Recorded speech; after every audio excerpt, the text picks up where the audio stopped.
During a family vacation, my husband's parents made me sleep on the couch while everyone else got a luxury room. So I had to teach them a lesson. The invitation arrived on a Tuesday morning, tucked between bills and flyers in our mailbox. Cream-colored envelope, gold embossed lettering, the works. My husband David's eyes lit up when he saw his parents' return address in the corner. "Look at this," he said, sliding his finger under the seal. "Mom and Dad never send actual mail anymore." I peered over his shoulder as he unfolded thick cardstock that practically screamed expensive. In elegant script, it announced a family retreat, 2 glorious weeks at a stunning Mediterranean coastal villa in Italy. All expenses paid. All family invited. "This is incredible," David whispered. 2 whole weeks away from everything. Just what we need. I felt a flutter of excitement. The past year had been brutal. David's job demands had doubled. My own small business was struggling, and we'd been ships passing in the night for months. A vacation was exactly what we needed. "When did your parents start planning this?" I asked, taking the invitation to examine it closer. David shrugged. "You know Mom. She's probably been orchestrating this for months." That evening, David called his parents while I made dinner. "Mom's thrilled we can make it," he said after hanging up. "Apparently everyone's confirmed. My sisters, their husbands, the cousins from Boston, even Aunt Judith and Uncle Raymond." "Wow," I said, stirring pasta sauce. "That's going to be quite the reunion. And get this, they've booked this incredible place. Private beach access, personal chef, the works. Dad says it's the most exclusive property in the region." I froze mid-stir. "Wait, did they say where exactly?" "Someplace near Positano. Villa something Italian I can't pronounce." "Villa Celestina?" I asked, already knowing the answer. David snapped his fingers. "That's it. How did you know?" I set the wooden spoon down. "Because I told your mother about it 3 months ago. It belongs to my college friend Marco. Remember when I mentioned he had family property in Italy?" David's expression shifted to confusion. "You did? I don't remember that." "At your parents' anniversary dinner. Your mother was talking about wanting to do a family trip, and I mentioned Marco had this amazing villa he sometimes rents to friends at a discount. I even offered to connect them. Maybe it's just a coincidence." I shook my head. Villa Celestina isn't in any public listings. It's only available through personal connections. "Well," David said, his enthusiasm undimmed, "maybe Mom did reach out to your friend. Either way, isn't it great? We're going to Italy." I forced a smile, pushing aside the unsettling feeling that something was off. Over the next weeks, I waited for some acknowledgement from Barbara, my mother-in-law, a thank you for the connection, perhaps, or even just a mention of Marco. None came. Instead, she called David regularly with updates about the trip, speaking only to him, treating the vacation like her personal triumph. I never received a single direct call from her. Not one text. Not even when I tried to reach out myself. "Barbara, I was wondering if you needed Marco's contact information again? Just to confirm everything with the villa?" I asked when I finally caught her on the phone. There was a pause before she answered. "Oh, Eliza, don't worry yourself about those details. Robert and I have everything handled perfectly. We've been planning this trip for ages. Ages. Not the 3 months since I'd mentioned Marco's villa. A week before departure, I decided to check in with Marco myself. Of course, I remember you mentioning your in-laws might reach out," he said when I called. "But they never did. You're still welcome to use the villa anytime, though." My stomach dropped. "So, you haven't booked the villa to a Robert and Barbara Patterson for the last 2 weeks of June?" Marco's confusion was clear. "No, nothing like that." "Wait, are you saying they're claiming to have booked my family home?" I'm not sure," I stammered. "There must be some misunderstanding." "Well, the villa is empty those weeks. If you want to use it, just let me know." After hanging up, I sat in stunned silence. What exactly was going on? Had my in-laws somehow gotten access to the property without contacting Marco directly? That seemed impossible. I should have confronted David immediately. I should have called Barbara and Robert and asked them point-blank what was happening. Instead, I did something unforgivably naive. I assumed there must be a reasonable explanation. I stayed silent, telling myself everything would make sense once we arrived. The morning of our departure arrived with perfect blue skies. David and I flew together to Naples, where we would meet the rest of the family before continuing to the coastal property. At the airport, Barbara air-kissed my cheeks with practiced precision, her perfume a cloud of expensive notes that clung to me even after she'd moved on to embrace her son with genuine warmth. "Eliza, you look tired," she said, her first direct words to me. "The Italian sun will do you good." Robert, my father-in-law, gave me a distracted pat on the shoulder before launching into an animated conversation with David about some business opportunity. David's two sisters, Caroline and Meredith, arrived with their husbands and children, followed by the extended family members, a total of 16 people, all bubbling with excitement. No one, not one person, mentioned that I had been the connection to this spectacular villa. As far as everyone was concerned, Robert and Barbara had manifested this dream vacation through their own connections and generosity. I swallowed my discomfort. It was just 2 weeks. I wasn't going to make a scene or start our vacation with drama. The private shuttle carried us along winding coastal roads with views that temporarily made me forget everything else. Azure waters below, terracotta rooftops cascading down hillsides, lemon trees and bougainvillea framing every perfect vista. And then, Villa Celestina itself, exactly as breathtaking as Marco had described, perched on a cliff with endless sea views, surrounded by olive groves and gardens. Exactly as I had described to Barbara 3 months earlier. As everyone gasped and exclaimed over the property, I felt a strange disconnection, like watching a play I'd written being performed by actors who didn't know I was the author. Little did I know this feeling of disconnection was just the beginning. The true extent of my exclusion was waiting inside those beautiful stone walls, and it would make these initial concerns seem trivial by comparison. Villa Celestina's massive double doors swung open to reveal an interior that was even more breathtaking than its exterior. Soaring ceilings with exposed wooden beams, terracotta floors polished to a soft gleam, and windows that perfectly framed the Mediterranean like living paintings. "Everyone gather around," Barbara commanded, clapping her hands together. Her diamond tennis bracelet caught the sunlight, sending prismatic reflections dancing across the walls. "Robert and I have arranged everything for maximum comfort." She produced a small leather-bound notebook and began reading room assignments with the authority of a general deploying troops. "Caroline and Peter, you'll have the master suite on the east wing. It has the most spectacular sunrise views. Meredith and John, you're in the Olive Grove suite with the private terrace."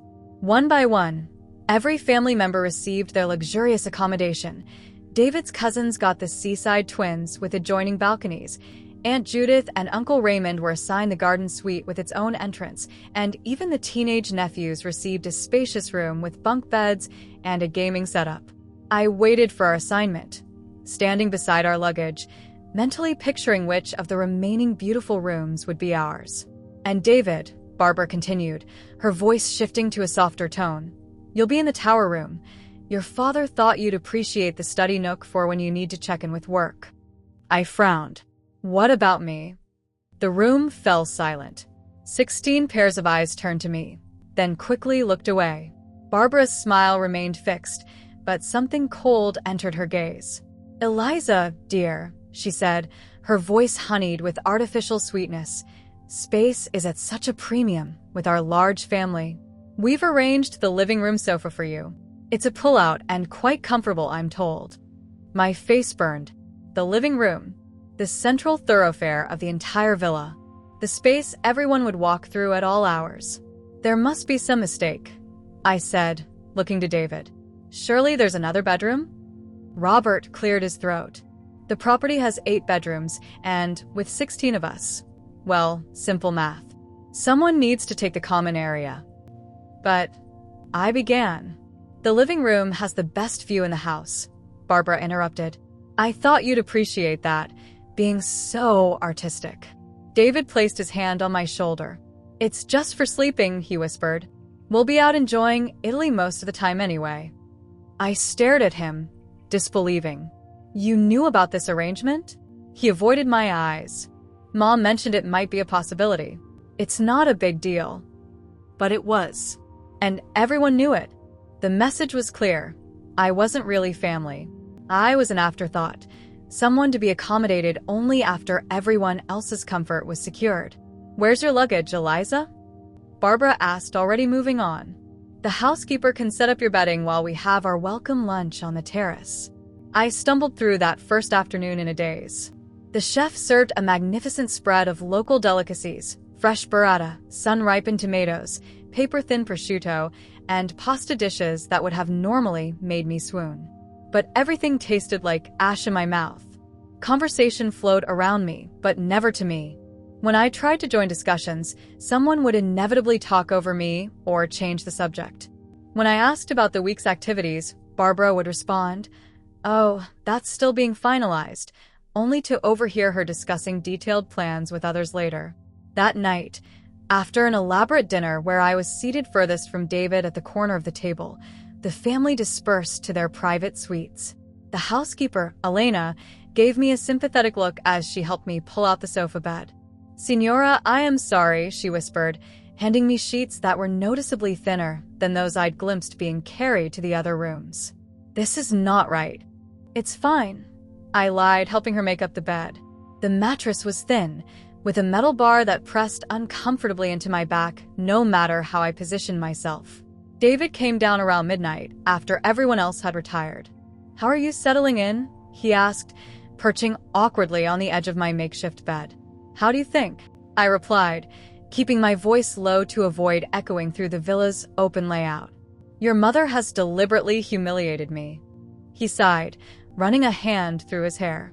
"She's just particular about how she wants things. It's not personal." "Not personal?" "David, your second cousin twice removed gets a luxury suite while your wife sleeps on a pull-out sofa in a public area. How is that not personal?" "Please don't make this into a thing," he pleaded. "You know how Mom gets when she feels challenged. It would ruin the vacation for everyone." "It's already ruined for me," I said, turning away from him. "Go to your tower room. Wouldn't want to keep you from your study nook." He hesitated, then leaned down to kiss my cheek. I remained rigid, not returning the gesture. "It's just 2 weeks," he said before heading back upstairs. Just 2 weeks. 14 nights on this lumpy sofa. 14 mornings of family members walking through my makeshift bedroom while I tried to maintain some dignity. The villa grew quiet. Through the massive windows, I could see the moon casting a silver path across the dark sea. In another context, this view would have been worth millions. Tonight, it felt like a cruel consolation prize. I heard laughter from above, Barbara's distinctive trill followed by the deeper rumble of Robert's chuckle. Then Caroline's voice and David's. They were gathering somewhere upstairs, having drinks perhaps, continuing the celebration without me. Tears pricked at my eyes, but I refused to let them fall. This wasn't about comfort. I'd slept in plenty of uncomfortable places before. This was about respect, about belonging, about where I stood in this family hierarchy. The answer, evidently, was nowhere. I reached for my phone and pulled up Marco's contact. I hadn't planned to message him again, certainly not to complain about my accommodations in his family's beautiful home. But in that moment, curled on a sofa that felt more like exile than rest, I needed someone who actually knew I existed. "How's Villa Celestina treating you?" His text read, sent hours earlier. My fingers hovered over the keyboard. What could I say? That I was being treated like an unwelcome intruder in a place I had helped secure? That my husband was too spineless to stand up for me? That I was alone in a house full of people? "The view is beautiful," I typed instead, "but I think I might need a warmer blanket." Marco's response came faster than I expected, lighting up my phone in the darkness of the living room. "Just a blanket? At midnight? What's really going on, Eliza?" I sat up on the uncomfortable sofa, the metal bar digging into my hip. The villa was silent now except for the distant rhythm of waves against the cliffs below. In that moment of solitude, surrounded by moonlight and shadows, the dam inside me broke. My thumbs flew across the screen, unleashing everything I'd been holding back. Barbara's cold dismissal, David's spineless compliance, the sofa that symbolized my status in this family. Once I started typing, I couldn't stop. 3 years of navigating my in-laws' subtle cruelties condensed into a torrent of text messages. Wait, Marco replied after my third consecutive paragraph. They're making you sleep where? The living room sofa, I typed back. Everyone else's private suites. Even the teenagers. That's not possible. Villa Celestina has 9 bedrooms, not 8. I froze, rereading his message. 9. Yes. There's a small but lovely room off the kitchen garden. It has its own bath and a reading alcove. We call it the lemon room because of the view of the lemon grove. My hands trembled slightly as I typed. They told me there were only 8 rooms, that someone had to take the sofa, and it had to be me. There was a long pause before Marco's response appeared. Eliza, I need you to be completely honest with me. How exactly did your in-laws arrange to use the villa? I stared at his question, the knot in my stomach tightening. Barbara said they'd been planning it for ages, that they'd generously booked it for the whole family. But they never contacted me directly. You're absolutely certain of this? Yes. You told me yourself they never reached out. Then how are you all staying there now? I thought back to our arrival, how everything had been prepared, how Elena the housekeeper had greeted us by name. There must be some arrangement. The staff was expecting us. Of course they were, Marco replied. Because I instructed them to welcome you, my friend Eliza and her family, as a personal favor. After you mentioned your in-laws might be interested, I held those weeks for you. When I never heard anything official, I assumed you'd made other plans, but I left the reservation open just in case. I never authorized anyone but you to organize this stay. The implications hit me like a tidal wave. Barbara and Robert hadn't arranged anything. They'd simply shown up with a large family group, acting as if they'd made all the arrangements themselves, knowing the staff would welcome us because of my connection to Marco. They've been treating the staff like hired help. I wrote, anger bubbling up. Demanding special meals, complaining about the temperature of the pool, acting like they're paying customers at a resort. Marco's response was immediate. They're not paying a cent. This was meant to be my gift to you. I pressed my hand to my mouth, stifling a sound somewhere between a laugh and a sob. All this time, Barbara had been parading around as the generous matriarch, soaking up gratitude from the family for her extraordinary generosity, when in reality, she'd hijacked my connection and was taking advantage of Marco's kindness, all while relegating me to a sofa. There's more, I typed, my fingers almost numb with shock. They've been shutting me out completely, acting like I'm an unwelcome tag-along rather than the reason they're here in the first place. This is outrageous, Marco replied. Villa Celestina has been in my family for generations. We don't rent it commercially. We only share it with people we trust and care about. I agreed to host your family as a gesture of friendship to you, not so your in-laws could play Lord and Lady of the Manor while treating you like staff. As his words sank in, something shifted inside me. The hurt I'd been nursing transformed into something hotter, sharper, righteous anger. I had no idea, I wrote. I'm so sorry they're abusing your generosity. Don't apologize, came his swift reply. None of this is your fault. But Eliza, why didn't you tell me sooner? Why didn't you say anything to them? That question cut to the heart of it. Why had I stayed silent? Why had I allowed myself to be diminished? I didn't want to cause problems, I admitted, the truth painful to acknowledge. I've spent 3 years trying to be the perfect daughter-in-law, never complaining, always accommodating, hoping that eventually they'd accept me. And how's that working out for you? Marco asked. I looked around at my makeshift bed in the common area, thought of the evening's dinner, where Barbara had accidentally served me a dish containing the shellfish I was allergic to, remembered David's whispered request to just go with it when I'd objected. Not great, I typed, a bitter laugh escaping me. Eliza, listen to me. These people are in MY family home because of you. They should be thanking you, not treating you like an inconvenience. This isn't just rude, it's actually cruel. His words shattered something in me, the last remnant of hope that I could somehow earn the Patterson family's approval. "What would you do?" I asked him. "If someone treated my friend this way in my house, I'd throw them out." The idea was so shocking, so completely outside my people-pleasing mindset, that I actually gasped. "You could do that," I wrote. "It's my family's property. I can do whatever I want. The question is, what do you want to do, Eliza?" I stared at his question for a long time, watching the cursor blink. 3 doors down the hall, I could hear Barbara's distinctive laugh floating through an open window. Upstairs, in his private tower room, David was probably sleeping peacefully, unbothered by his complicity in my humiliation. My fingers moved before my mind fully caught up to what I was saying.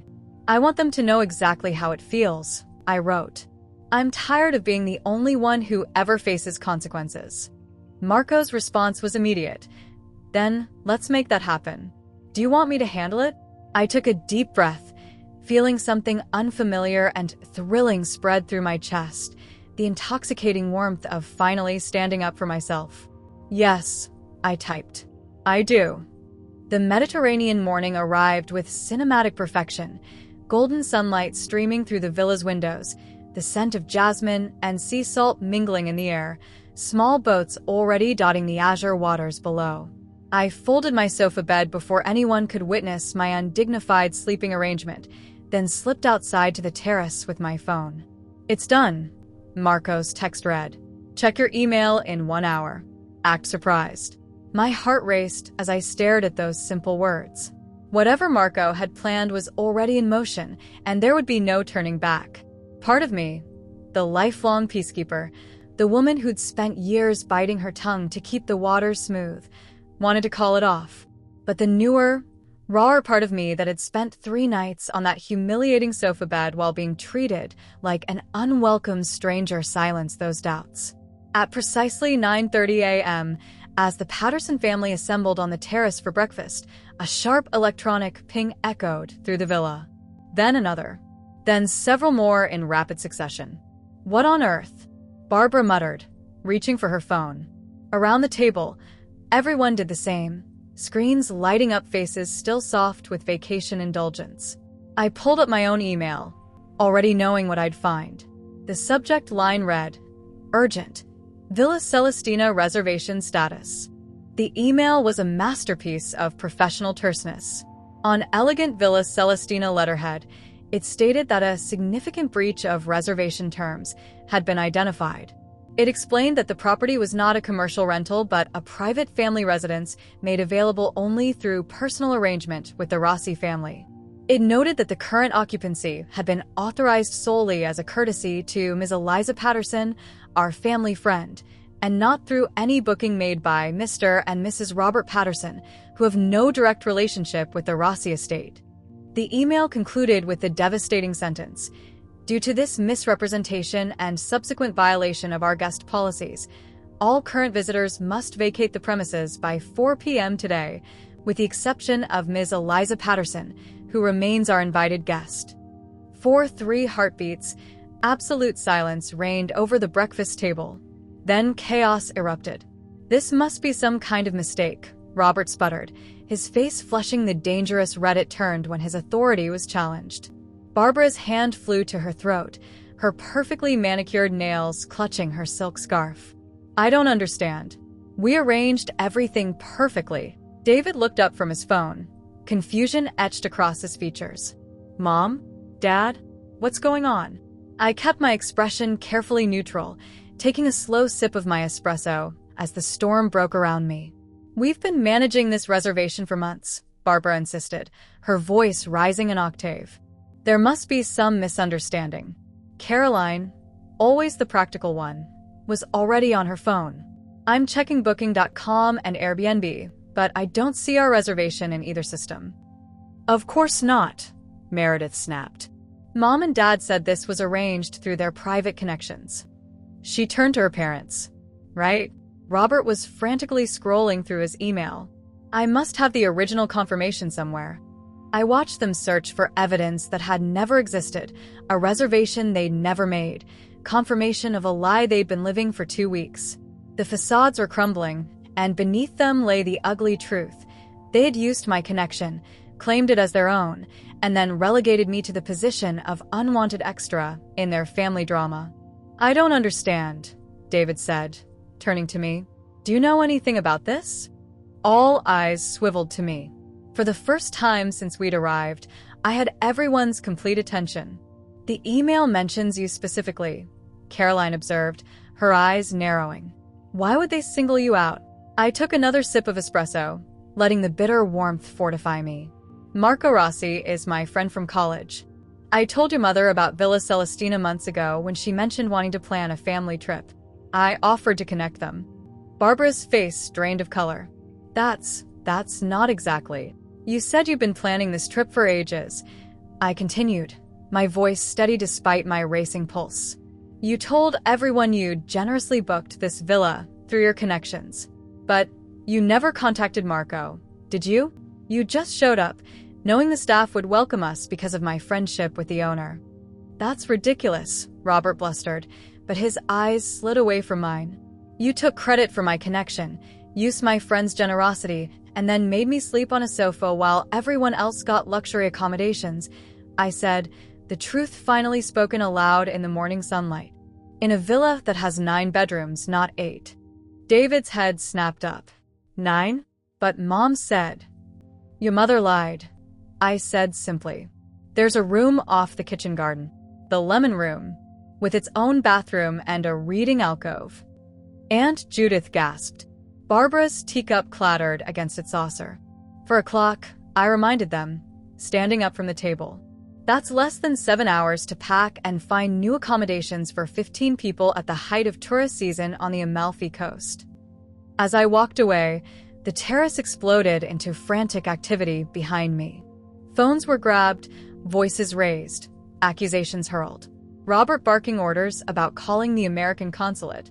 Barbara in tears, insisting there must be some mistake. The cousins frantically searching travel websites for last-minute accommodations. I made my way to the small garden pathway that Marco had described in his late-night texts.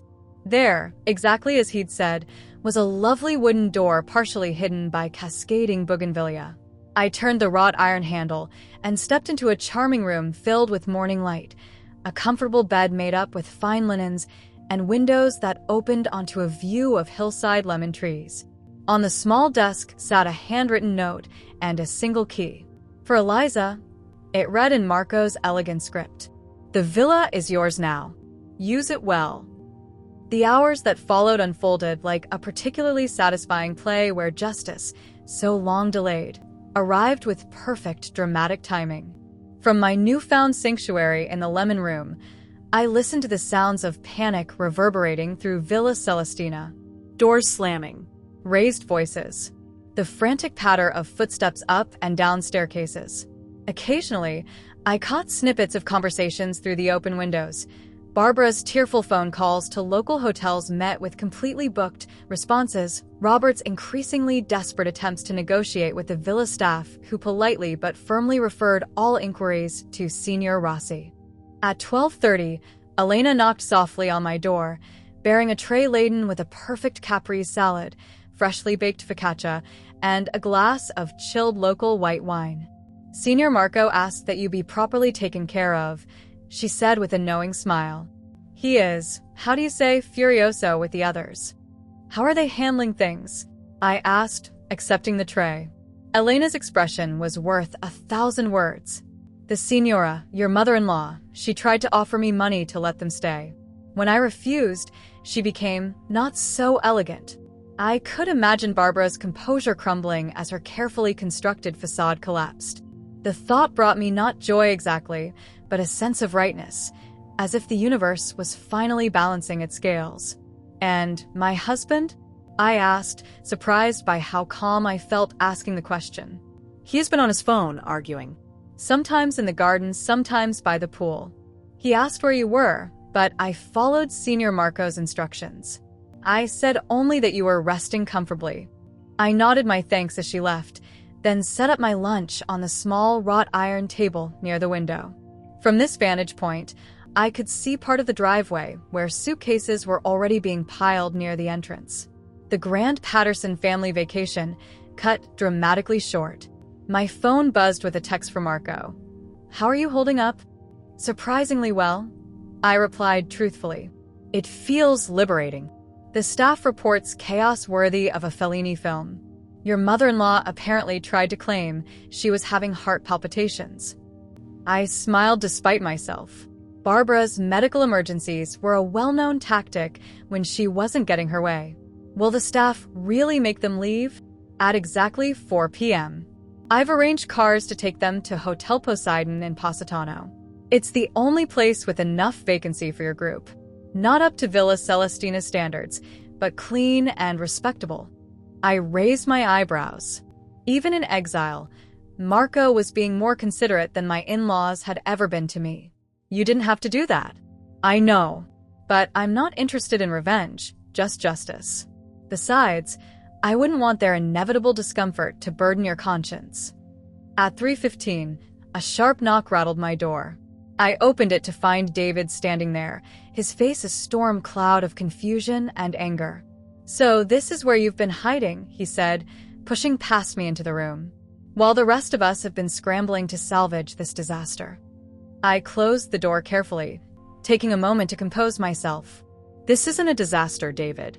It's a consequence." "A consequence?" His voice rose. "My parents are devastated. Do you have any idea what this is costing them? Not just money, but reputation? The whole family thinks they've been humiliated." "They humiliated themselves," I replied, keeping my voice level. "They lied about arranging this trip. They took credit for my connection to Marco. They deliberately excluded me from the family activities and made me sleep on a sofa in a house with more than enough bedrooms." "So, you decided to ruin everyone's vacation? Was that worth it just to make a point?" I studied my husband's flushed face, noting with a detached sort of clarity that there wasn't a single trace of understanding in his expression.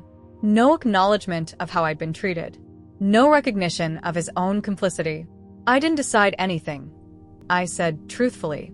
"Marco made this call when he learned how his generosity was being abused. But I didn't stop him, and I won't apologize for that." David ran his hands through his hair, exasperation rolling off him in waves. "You could fix this with one phone call. Tell your friend there's been a misunderstanding." "There hasn't been a misunderstanding.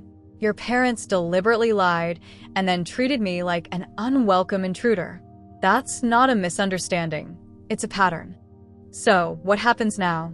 We all leave, and you stay here alone? Is that really what you want?" The question hung between us, heavy with implications about our marriage, our future, the life we'd built together. 3 days ago, I might have caved. Might have made that phone call to Marco, smoothed things over, gone back to being the accommodating daughter-in-law who accepted scraps of inclusion. "What I want," I said carefully, "is a husband who doesn't let his wife sleep on a sofa while he enjoys a luxury suite. What I want is in-laws who treat me with basic respect. What I want is to stop being invisible in my own life." David's expression hardened. "So, this is an ultimatum." "No, David. This is clarity." At exactly 4 p.m., as promised, 3 black Mercedes arrived at the villa's entrance. From my window, I watched as the Patterson family emerged with their luggage, faces grim, movements stiff with injured pride. Barbara dabbed theatrical tears with a silk handkerchief. Robert maintained the rigid posture of a man determined to salvage dignity from defeat. The cousins, sisters, and extended family members all moved with the bewildered air of people unexpectedly demoted from luxury to merely comfortable. David was the last to emerge. He stood for a moment at the top of the steps, looking back at the villa, looking, perhaps, for some sign of me at a window. I stepped back into the shadows, unwilling to give him the satisfaction of seeing me watch their departure. As the cars pulled away down the Cypress Line Drive, Elena appeared at my door with a silver tray bearing a bottle of champagne and a single flute. "Senior Marco said to tell you that dinner will be served on the sea terrace at 8, she said, setting down the tray. "He thought you might enjoy the sunset from there." I nodded my thanks, then turned back to the window where the last Mercedes was disappearing around the bend, carrying my husband away from me. Whether temporarily or permanently, I wasn't yet sure. What I was sure of, as I poured the champagne and raised the glass in a silent toast to myself, was that I would never again make myself small to fit into spaces where I wasn't truly welcome. The remaining days at Villa Celestina unfolded like a dream, the kind where you suddenly realize you've been holding your breath for years and can finally exhale. I moved through sunlit rooms and terraced gardens with a lightness I hadn't felt since before my wedding. No more carefully chosen words, no more strategic silences, no more shrinking myself to avoid Barbara's cutting remarks or Robert's dismissive glances. On my third morning alone, Marco called from Milan. "The staff tells me you're doing well," he said, his voice warm through the phone. "Elena says you've been swimming every morning and reading in the garden." "It's paradise," I admitted, curling up on a cushioned chaise overlooking the sea. Though I feel guilty having this enormous place to myself. Don't. My family built Villa Celestina as a retreat from the world's complications. It seems to be serving that purpose for you perfectly. I watched a sailboat tack across the distant horizon, its white sail bright against the blue. "Have you heard anything from them?" Marco chuckled.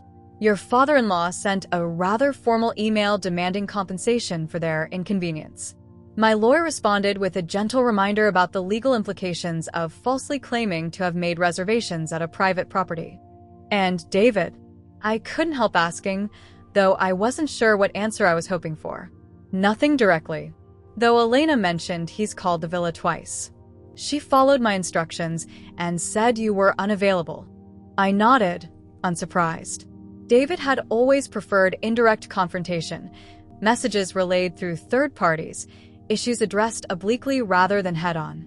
It was a trait he shared with his mother, this aversion to uncomfortable truths plainly stated. "What are you thinking about?" Marco asked after a moment of silence. "About how much energy I've spent trying to be someone I'm not," I replied. "Someone smaller. Someone who wouldn't cause waves." "And how does it feel to make waves?" I smiled into the phone. Terrifying. Exhilarating. Necessary. The days slipped by in a peaceful rhythm.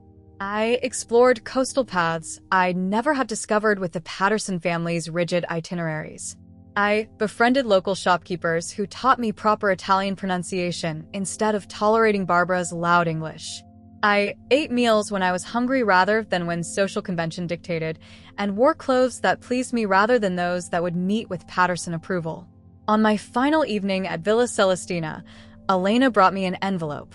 "This arrived for you," she said, placing it beside my dinner on the terrace. Inside was a handwritten note from David, not a text, not an email, but actual pen on paper. "I'm at Hotel Poseidon," it read. "Room 212. Can we talk? Please." I folded the note and slipped it back into its envelope, watching the sun sink toward the horizon in a spectacle of orange and gold. Part of me wanted to ignore it, to preserve the hard-won peace of these days alone. But another part knew that ending my marriage, if that's what was happening, deserved more than silence. The next morning, I took a taxi to Positano. The Hotel Poseidon was exactly as Marco had described, clean, respectable, with stunning views, but lacking the exclusive luxury of Villa Celestina. I found room 212 and knocked, my heart steady. David opened the door immediately, as if he'd been waiting just inside. He looked different, rumpled, less certain of himself. The carefully maintained Patterson polish had acquired some smudges. "You came," he said, relief evident in his voice. "I wasn't sure you would." "I almost didn't," I replied honestly. He stepped back, inviting me in. The room was modest but pleasant, with a small balcony overlooking the colorful buildings cascading down Positano's hillside.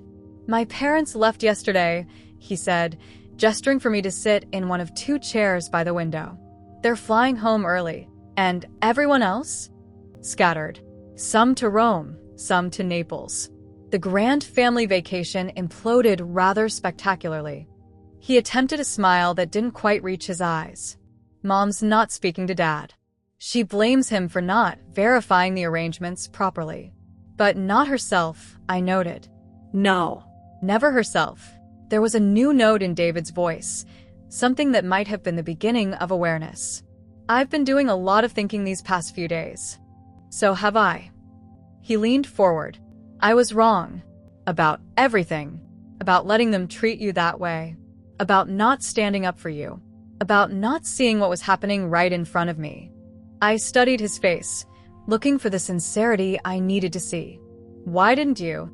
Because it was easier not to, he admitted, the truth finally spoken aloud.